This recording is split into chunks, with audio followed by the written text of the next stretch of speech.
¡Qué vergüenza! No tenemos enemigos, de Humberto Eco. Ya he contado en esta columna mis aventuras con los taxistas. Estas aventuras son más interesantes en Nueva York que en cualquier otro lugar del mundo, y eso por tres razones. En primer lugar, porque los taxistas son de diversa procedencia, lengua y color, llevan una placa con su nombre y es divertido averiguar en cada ocasión si el conductor es turco, maliense, griego, judío, ruso, etc. Muchos están permanentemente conectados a su radio, una emisora que habla en su lengua y difunde sus canciones, y a veces ir del Villad al Central Park es como hacer un viaje a Kanmandú. En segundo lugar, el oficio de taxista no es vitalicio, sino provisional. Por eso encontramos al volante de un taxi a un estudiante, a un empleado de banca en paro o a un inmigrante recién llegado. En tercer lugar, los taxistas se van sucediendo por grupos étnicos. En un momento dado son mayoritariamente griegos, luego pakistaníes, puertorriqueños, etc.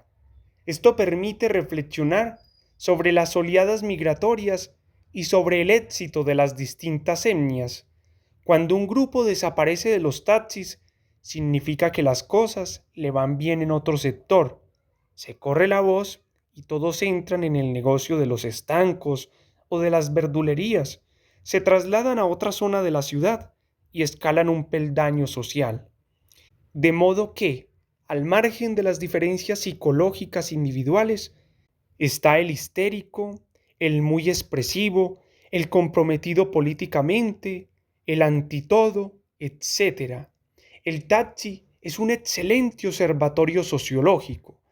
La semana pasada me topé con un individuo de color, con un nombre de difícil pronunciación, que me aclaró que era pakistaní. Me preguntó de dónde venía. En Nueva York siempre se llega de otro sitio. Le respondí que era italiano y empezó a hacerme preguntas. Parecía muy interesado en Italia, aunque luego me di cuenta de que era porque no sabía nada. No sabía con exactitud dónde estaba ni qué lengua se hablaba. Por lo general, cuando a un taxista se le dice que en Italia se habla italiano, siempre se muestra sorprendido porque cree que en todas partes se habla inglés. Le hice una rápida descripción de la península, con montañas en el centro y muchas bellas ciudades. Me preguntó cuántos éramos y se extrañó de que fuéramos tan pocos.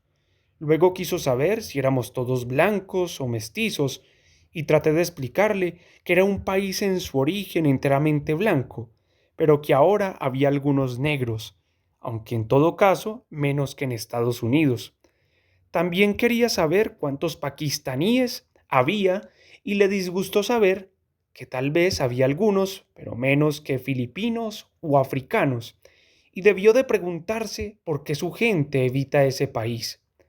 Cometí el error de decirle que también hay unos pocos indios y me miró con rencor. Había hecho mal en juntar dos pueblos tan distintos y en mencionarle a gente tan desagradablemente inferior. Por último, me preguntó quiénes eran nuestros enemigos. En respuesta a mi ¿perdone? Aclaró con paciencia que quería saber con qué pueblos estábamos actualmente en guerra por reivindicaciones territoriales, odios étnicos, violaciones de fronteras, etc.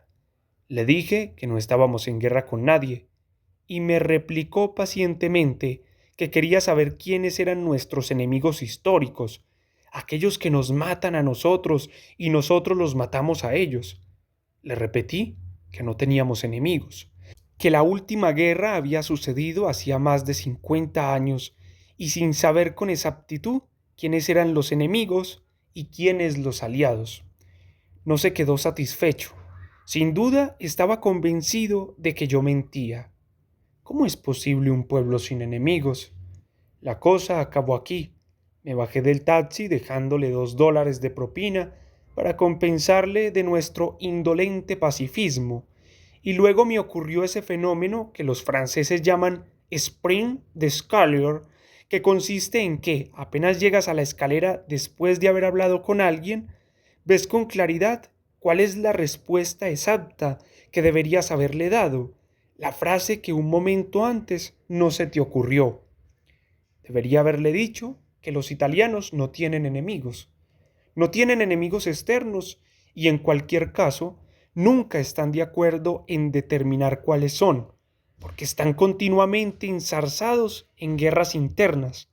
Los italianos se hacen la guerra entre sí, a veces ciudades contra ciudades, herejes contra ortodoxos, luego clase contra clase, partido contra partido, corriente de partido contra corriente del mismo partido, región contra región y por último, gobierno contra magistratura, magistratura contra poder económico, televisión pública contra televisión privada, aliados de coalición contra aliados de la misma coalición, departamento contra departamento, periódico contra periódico. No sé si lo habría entendido, pero al menos yo no hubiera hecho el ridículo de pertenecer a un país sin enemigos.